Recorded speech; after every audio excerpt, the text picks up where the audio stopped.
What's going on, team? Welcome to an episode of the Keep Going Podcast, Season 2. This is your co-host, Luke Wheat, coming out of Knoxville, Tennessee. Before the show starts, make sure to follow us on our socials, okay? Twitter, the Keep Going Pod, Insta, the KG Podcast, and YouTube at the KG Pod. Just a reminder that we are not psychiatrists and not psychologists, just a couple ex-athletes trying to make a difference and end the stigma of mental health. Thank you guys for listening, and let's get to the show. Welcome, team, to episode 84. Is your co-host, Luke, out of Alcoa, Tennessee. I'm joined by Pat O'Malley in a cornfield. Where did we end up, Pat? Yeah, man, I'm at mile marker 98. I'm out here looking around. There's a lot of corn and a lot of morale. Dave, what's up with you? We'd have a couple looking for you. Yeah, oh yeah. Dave, what's up with you, bro? Not much. I'm coming out of Colorado today. I think we got episode 84, so got to shout out Randy Moss. Dude, I thought that too. I think he wore number 84. He did. Yes. SJ, what's up with you, girl? Where are you coming out of? I am coming straight out of Wenatchee, Washington, the apple capital of the world, and I am not in a cornfield, and I am safe. Nice. All right, fair. That's probably better for your mental health, but we'll cross that bridge when we get there. All good. But Luke, I'll let you kick off. Go ahead, brother. 100%. SJ, thanks for coming on this morning. Wenatchee? I'm already butchering the Western names. Fair enough. Where you're at right now, tell the people where you coach at, all the good stuff real quick. Yes, thanks for having me. I appreciate it. You guys are doing great things, so that's awesome. Staying hydrated, I love it. I am from I am coaching at Carroll College in Montana. Cool. Have you heard of Carroll College? Mm-hmm. Yep.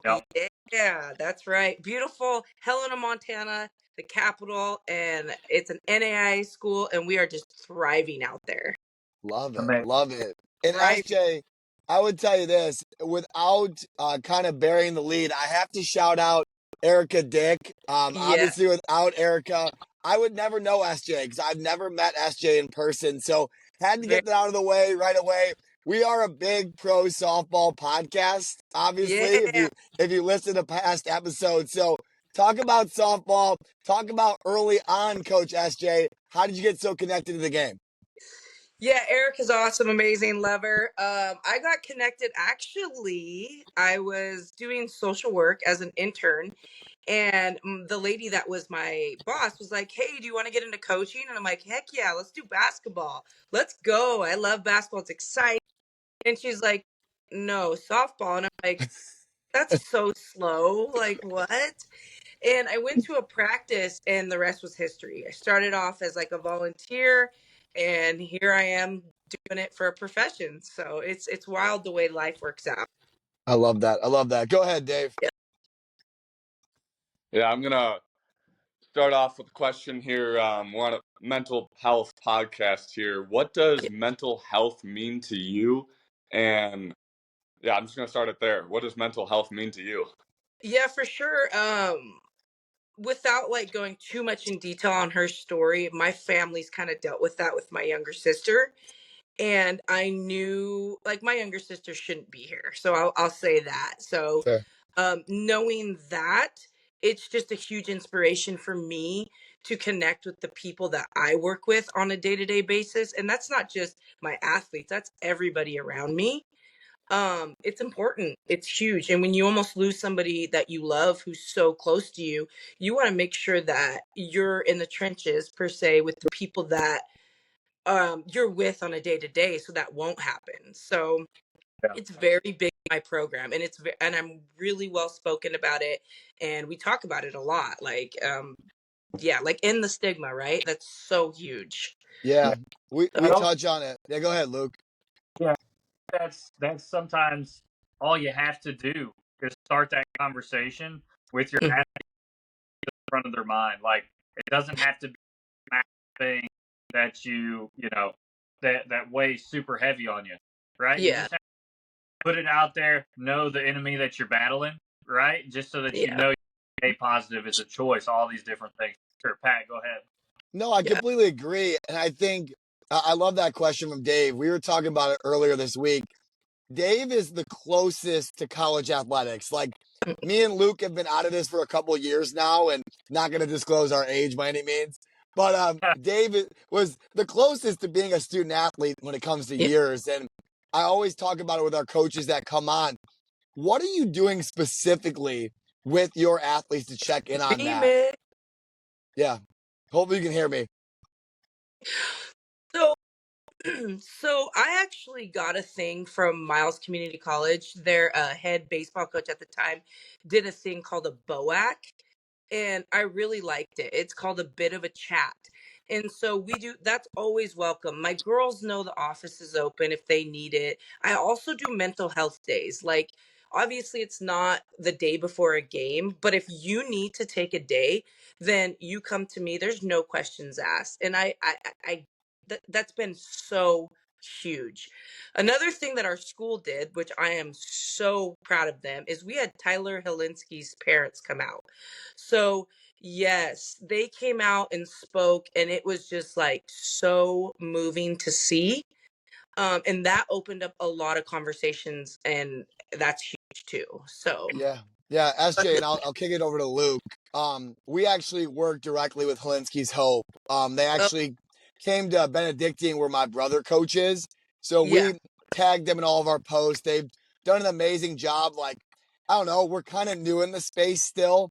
So they've yeah. done an amazing job working with us. But yeah, he wore three. I was the three guys. So like big love for Helinski's Hope. But shameless plug, if you haven't checked them out, they're fantastic. Luke, go ahead. Yeah, so I want to touch on this point that's super important to me. Being proactive and not right, giving mental help to your athletes to take them when they need them. Right, it Yeah, can't be day before the game. We got to be here as a team here for yeah, that. But you know that they need it all over the year. Start playing it out, right? Whenever that schedule gets tough, know when you're going to have exams, kind of practical tips for. And my question would be, what was kind of the reception from the athletes on that? Can you put it in place? Are you kind of working through it together with them? What was the feel of the team whenever you put those in place? So I've been doing this for a couple years now, and they love it. And I mean, if somebody's taking advantage of it, and I haven't had that. But I think it all ends and begins with communication. Like my athletes will text me and be like, "Hey, like I just want to let you know I'm having a rough day." And to me, I absolutely love that so that I know and I can like be like, "Hey, what's going on?" But the that has been very successful for us having Good. those days because we are at a very prestigious high academic school and it gets overwhelming to juggle these things. So having that extra time has been so beneficial for them. And SJ, you said you guys are an NAIA, correct? Yes. Yeah. Talk about ending the stigma real quick. If you're an athlete listening to this, the NAIA is not just small schools for dumb kids. Just gonna Oh make yeah. that very clear. There Yeah. are some very high academic NAIAs like Carroll College. Just wanted to say that. Go ahead, Dave. No, I appreciate that. Like, cause I look at it now and I'm like, dude, if I had to go back to school, could I even thrive there? Uh you huh. know, Uh huh. I'm with you. very, Yes. very challenging. Yeah. Go ahead, So Dave. Yeah, I love how you guys recognize that awareness part of mental health because throughout my career and throughout many athletes, it's sometimes hard to speak out about what you may be going through and having that communication between the athletes is huge. I can't say enough about just talking about it with your athletes and having mm, a safe space where your athletes are comfortable with the coach because I've seen it where the athlete and the coach don't have that relationship. So build yeah. that relationship with the athletes. And I want to go into another question here. Mm, Like as a coach side of things, what are some things that you recognize in your athletes that they may be off or some signs of they might be dealing with something or have a different mood at practice? Do you pick that yeah. up as well? And how can you help that I that mean, change? yeah, 100% I pick it up, but I also think it goes back to investing in the human. Like you coach the human before the athlete. So I think getting to know that person and knowing how they tick and how they act, you can tell when somebody's off, right? So for me, like if they're super loud and like vocal and then one day they're not, that opens the door for communication. But I think it all ends and begins with relationships. If you are a relational coach, you are going to get more out of your athletes and they're going to be more prone to talking to you about these things. If you're all about your sport and that's all that you talk about and all that you care about, good luck trying to get into that inner portion of their heart. But Yeah. So, I'll bring up the balls. All I'm gonna say, hello, players coach, right? He's on the mic talking about out there fighting on the field, in the press after fighting for his boys out there, standing up for him with crazy questions. He got out of them, right? There Yeah. was a guy that 5 times in the College World Series because of yeah, how they cared about that program. Last time yeah, national champs. That's all I'm saying. yeah, No, Luke, I'm with you for sure. And I think that was something going back to when I was 22. Like, if I would have cared more about the personal relationships in comparison to winning games, I think not only would I have changed more lives, but we would have won more games. So yeah, I guess for players and coaches out there, like really, really digging deeper, like going that extra mile. I've talked about it on other episodes with Thankful Thursday, right? That you guys did at Union and like other things where it's like you can give them that platform to yeah, really share their emotions and feelings. I think, honestly, that's a true test. And you mentioned it out in Tennessee. Like, that's a program that their coach believes in them, but it's also because that coach has been vulnerable and taken accountability in the past. And that's very clear. So Yeah. that's what I want to touch on there. SJ, talk about Carroll now. Talk about where you're coaching. Talk about the program. Talk about just anything Carroll College related. Yeah, so I took the position. It's closer to home and it's a 4 year, and I wanted to be at a school for more than 2 years so I can have longer relationships. Um, and I took over a program at the time that unfortunately I was my senior's fourth coach. They had gone through some transition with a coach that left. And it was rough for them because four coaches in a year is rough for anybody. Um, and they hadn't made postseason for like I think 3 or 4 years. It was just a drought, and we came in last year and made it. And then this year we came in and made it again, and yeah, made postseason history and won a game against the 15th team in the country. So our conference is a powerhouse. Like we are the SEC football of softball. Like it's our conference is wild. So just coming in and doing all those things, and also like just we were at the bottom, I don't know why, but bottom of academics, and last year we were just boosted it up. But Right. I'm going to say this, everybody talks about buy-in, like you got to get your athletes to buy in. You want to know how you get them to buy in? By loving them and caring about them as people first. So my biggest thing is, if I can't love you, I can't lead you. So that's the biggest thing. If you want to be a successful coach and have a long, impactful career, love your people, meet them where they're at, and you're going to see yourself just flourish. Do you feel like that has led to the culture change? Like the players that you've brought in and like your buy-in love in them. Do you feel like that's changed a lot of things? Yes. I mean, I know, like, I can't speak to what was before me because that was what was before me, but I know we have made significant gains and are headed in the right direction. And it's because the people that I recruit, and it's because the people that I coach with, and it's just because of the love. Like, they know we care about them. It's the old quote of kids don't care how much you know until they know how much you care. Yeah, of Yeah. course. That one, but you know what I No, mean? that's beautiful. No, Yeah. like you better be careful here. I'm about to run down mile marker 99, but I'm about to just start going.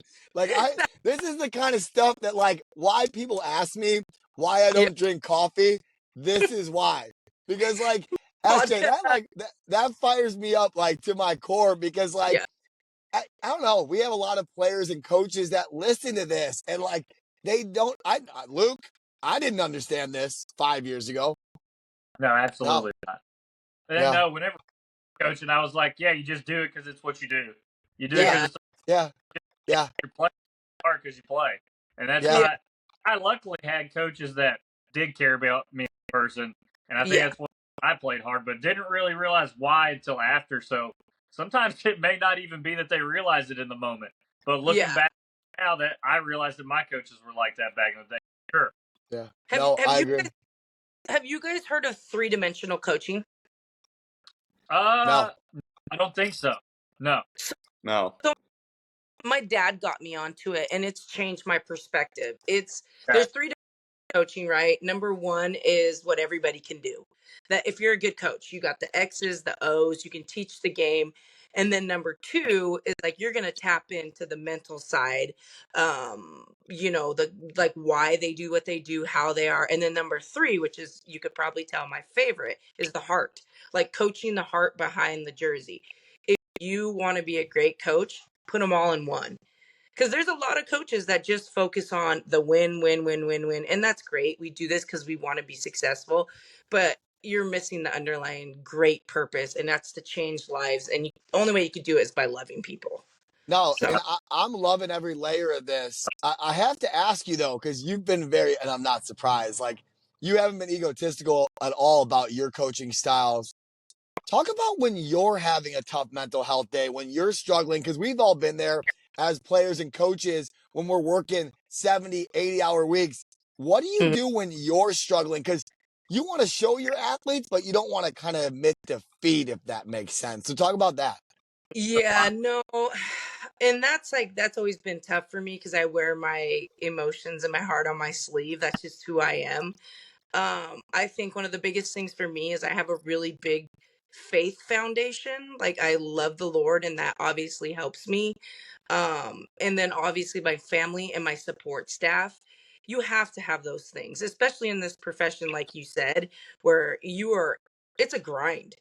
Um, and there are days where I'm like having a rough day, but when I get to the field where they're at, they bring so much joy to my life that it just alters the situation. And then it goes back to focusing outward, right? Like take the focus off of yourself and look what's in front of you. You have the opportunity every single day to change a life. And if you can't put yourself beside that, then I don't know. Yeah. But it is there's a lot of coaches that only do their sport, and they're going to burn out. Like you have to have outlets, healthy outlets. That's Yeah. fantastic. Yeah. Go ahead, Dave. What do you got? Yeah, that's great. I think you have to find a way every single day to find joy in what you do. Yeah. And if Right. you're not finding joy and purpose and your why, it comes down to your why and how you have such a strong impact, I can already tell, on other people, which is what it's all about. Yeah. Loving Yeah. other people. It's why we all do it, right? That's why we're Yeah. up. And just to give everyone some context, that's why SJ's up right now at 6 a.m. on a Sunday to shoot this podcast. Like it's Yeah. it's not a surprise. Go ahead, Luke. What'd you say, Luke? Well, let's be a little honest. I did have my little moment first, and then I woke up. I'll tell you this though, and it's rightfully so. It's rightfully so. But you came in here just dropping heat this morning. Oh Luke, shoot. Luke, what'd you say? No, I was about to say, as anybody would have a little bit of moment when you got six and be presentable. No doubt. So we No doubt. really appreciate that, and you're going above and beyond by giving all the coaches that are listening, and especially the parents, right? If you're a parent listening to this, look for an SJ, right, Oh, in the coach that's recruiting you. You're going to be able to tell that they care about your kid. yeah, for That's something you need to look for. So as you're on that recruiting trail, as you're looking at schools, be on the lookout for coaches that care for sure. yeah. That 3 coaching as well, SJ. That's huge. Is there a book you follow for that? Is there a podcast? How do you His start with that? I'm trying to look around me. Yeah, it's his I believe it's Jeff Duke. They might be with FCA, but like I mean, it's just my dad got me on it, and it's just changed my life immensely. Yeah, So Yeah. it's Yeah. amazing. huge.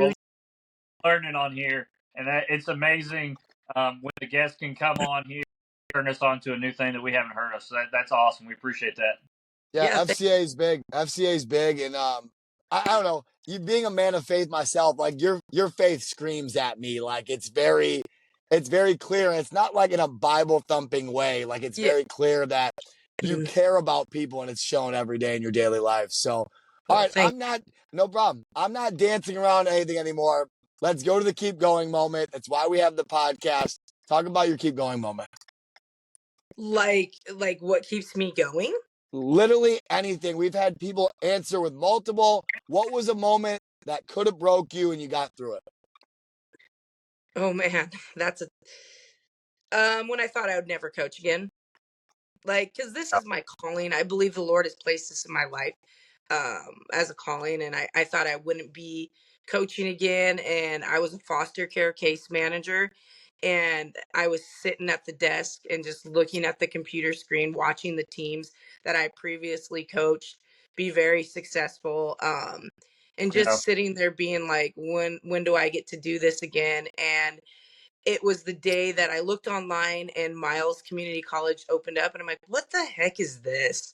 Yeah. Out in the Yeah. middle of nowhere, respect. Yeah, Montana. Yeah. Yes. And I just applied for it, and the Lord made a way, which I'm thankful for. But that was my keep going moment when everybody was like, no, I how people can be. But Oh yeah. yeah, that not giving up, because things will be hard.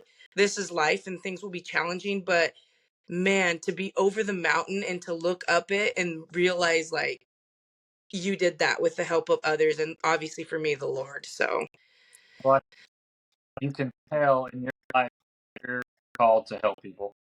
well, No matter. thank you. I've been in.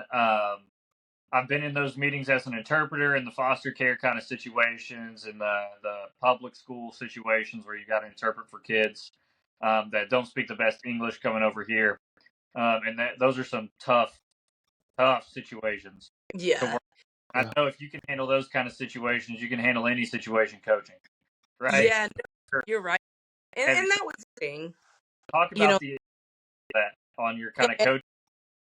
Talk about the with- influence that foster background and being a part of that and the influence on your life. that had a major influence on my life because it made me look at my life in the areas and the people and the things that I have, because a lot of times those kids, they don't choose that life. They don't choose that at all. And I think you want to talk about resilient. Try putting your clothes in a trash bag and moving from house to house. So that really, really, really opened up my eyes, again, to like not giving up on people, and being a foundation, because a lot of those kids had nobody. And if you can just be a somebody to them, it changes their life. Yeah. Yeah.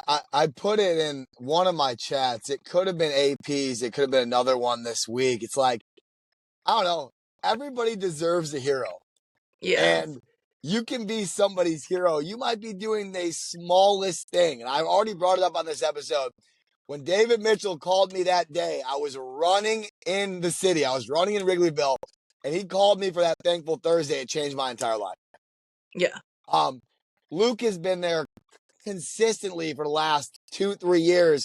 When we've both struggled, we've been here for each other, right? Like you Yeah. can be somebody's hero, and Yeah. it can be the smallest thing. So I would challenge people, and I've said it before, I would challenge people today and throughout this week to go out there and make somebody's day. And if they tell you to F off, we've talked about this on other episodes, that's okay. You'd rather say what you want to say and try to help them and go in there giving. Yeah. Dude, I share this with you really quick, because I love the Thankful Thursday, the gratitude. So a coach was asking me. I used to work NBC basketball camps, and one of the coaches there was like, hey, will you speak to one of my former players? She's been going through it. And I'm like, but I don't really know her. Right. I was kind of like, I don't know this person, don't know her background. Well, my mom and I went to visit her in the park, and you talk about like talking to people and getting vulnerable and opening those conversations and loving people and words of affirmation, right? It doesn't matter who they are, doesn't matter their journey in life. give people affirmations because it will change their life. This girl was going to commit suicide. Yeah. She literally told my mom and I, like, I was planning on ending my life, and this whole conversation changed the course of it. It wasn't me. It wasn't my mom. It was loving people. So I think that's so huge. Like sending random text messages. Like I'll just randomly text my players and they're probably like, what? People need good words. Yes. SJ, that is extremely powerful. Not a dry eye in the house over here on Route 98. I should put the sunglasses back on. It's getting bad on the camera. All right. In all seriousness, this has been extremely powerful. We'd like to keep it 30, 40 minutes at top. So I do want to popcorn some questions. I know it's your Sunday as well. I'm going to start with Dave. I'm not going to pick on Luke this week. Dave, what question you got for SJ? Yeah, I want to ask you a question about, there's so many things that are going in everybody's life. You can look back in the past, you can look back into the future. How do you stay present every single day? I think it's getting more challenging with our phones, right? It's very hard. But I think staying present is realizing that every person that you are around has a time clock, and you never know, respectfully, you never know when it's going to be their time to go. So I think that if that doesn't drive you to want to be present, I don't know really what will. I like that answer. Luke. Yeah, so talk to me a little bit. We've talked about supporting your athletes on this podcast a lot. We've talked about being that light for people. I know you've mentioned your dad already this morning. Who are the people that have been a light for you? Who are people that influenced you over the years? Just touch on a couple people. The athletes that I coach, my parents. I've had great teachers in the past, coaches, pastors. But my family is the most influential in my life. Amazing. 100%. Love it. Amazing. Love it. No, perfect. My next one, I talked about a little bit earlier, preluded my question for later on, playing the long game here. Mm-hmm. When shit's hitting the fan, SJ, Yeah, in your life, coaching, whatever, what's the first thing you do? I look up. Like I'm not a perfect human. None of us are. But the Lord, He's redirected every step of my life and placed me on solid ground. And that's what I do. I look up. I love it. I love it. All right, one more round. Dave, what do you got? Yeah, what is one thing that you're going to do this week for your mental health to work on yourself? That's so good. This has been huge. It's been a really good thing for me. Good. My nephews, like hanging out with them is so good for my mental health because they're young and they're innocent, and it just reminds me of the beauty of having no care in the world. So I'm gonna hang out with them today. I like that. After I my love nap, that. after this. Yes, after you nap because we made you wake up. Go ahead, Luke. I got a 5-year-old nephew, 3-year-old nephew, 8-year-old nephew, and a 4-year-old niece. Yeah. Oh my God, energy that buzzes around the room whenever they're there. You are not the kind of fervor for life that they have will fire you up and get you on a morning. That's for sure. I love that. I love that answer. Talk to me about your favorite athlete. Oh my gosh. Does it can you give me a sport to pick from? Should I do that? Oh my now you got me on the back foot. Let's see here. Let's want to stick with my sport. Stick with softball. Yeah. I absolutely love Jada Coleman. I absolutely love her. For Oklahoma, she's a spark plug. Just her energy. You talk about radiating Jesus and like life and passion. Jada Coleman. Everybody talks about, I want to play infield, outfield's boring. Jada Coleman. Jada Coleman. Yeah. Simple. Yep. I got one more to wrap us up. All right. So I talked about it earlier, and can't believe Dave mentioned Randy Moss. That's exactly what I was going to say. Completely stole my thunder, too. I'm not going to let that slide. I was absolutely going to say that. I was like, Randy Moss episode, straight cash, homie. But no, in all seriousness, we went 84 episodes, and I've done a really poor job of asking our guests, what can we do to help you? What can we do to help you, SJ? Oh, I think just like content, like the stuff you post, because if you see something on the internet and it makes you think and it inspires you to inspire somebody else, that's huge. Because we're all on our phones, but I think you guys are doing a phenomenal job with your platform. You're sitting here talking about me, but you guys have a platform that is reaching a ton of people. So you keep going. Oh, that's super sweet. We plan on it, SJ, and it's because we get guests like you, and we get Okay. guests like Dave when Dave came on, and when me and Luke started this. Like, it's all about the people, and like you Yeah. mentioned earlier, if you invest in people and show them that you care about them, they can do incredible things. 100%. Like wake up at 5:30 in the morning. Let's go. I love it. All right, well, I'm gonna head over to Clinton, Iowa. I got a couple different baseball games today. Any closing thoughts from the Peanut Gallery? Yeah, you guys, any closing thoughts? Just, hey, athletes, coaches, parents, take notes. Right? Take notes Yes, of what you say. Make your coach is going to sound like an SJ. Oh, that's Make it. act like an SJ. Dave, how about you? Like you said, love your players, love the people around you, care about them, be there for people around you. You never know what somebody may be going through. yes. SJ, how about you? Any closing thoughts? Much love to you guys. Appreciate you having me on here. And if you can't love them, you can't lead them. I love it. SJ, you are a molder of not only young women across the country, but you are just a great soul, and I appreciate you. Thanks. I appreciate your energy. I'm so happy we got connected. I look forward to maybe meeting you one day, Coach. I'd Yeah, like that. one day. I'd Thank like you that. guys. Of I course. appreciate you You're a guys. blessing. Keep going, everybody. Love you guys. Keep Bye, going. guys.